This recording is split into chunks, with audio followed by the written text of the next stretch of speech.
এই যে একা একা চলাফেরা করছেন, জীবন নিয়ে শঙ্কায় ভুগেন না কখনো? যে আমার পরিবার সবাই তো, আমি আমার মাকে বলেছি যে দেখো, মানে আমরা যে লড়াই নেমেছি, আমার একটা মনে হয় কি কোনো রাজনীতিবিদের না বাসায় মৃত্যুটা হইতে পারে না, এটা কোনো ভালো মৃত্যু না। যিনি রাজনীতি করেন, যিনি লড়াই করেন, যিনি বিপ্লবী, যিনি সংগ্রামী, তার মৃত্যুটা হবে একটা সংগ্রামের মধ্য দিয়ে, একটা রাজপথে, একটা গ্লোরির মৃত্যু।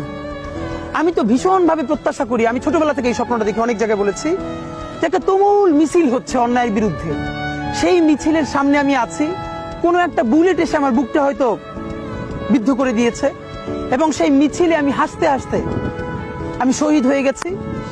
এবং সবাই যখন মৃত্যুটাকে ভীষণ ভয় পায়, আমি তখন হাসতে হাসতে আল্লাহর কাছে ভীষণ সন্তুষ্টি নিয়ে পৌঁছতে চাই যে আমি একটা ন্যূনতম ওই জীবনটা লিড করতে পারলাম, যে আমি একটা ইনসাফের হাসি নিয়ে আমি আমার আল্লাহর কাছে পৌঁছতে চাই।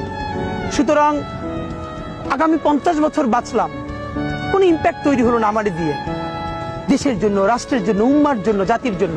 কিন্তু আমি ধরেন 5 বছর বাঁচলাম, সেটার মধ্য দিয়ে যদি আগামী 50 বছরের ইম্প্যাক্ট তৈরি হয়, তাহলে অনেকদিন বেঁচে থাকায় কি সাফল্যের বলেন? শহীদ প্রেসিডেন্ট জিয়াউর রহমান কয়টা দিন বেঁচেছেন, কিন্তু ভাবেন আজকে পর্যন্ত উনি আমার অনুপ্রেরণা। হাঁটতে হাঁটতে আমার পা ফুলে যায়।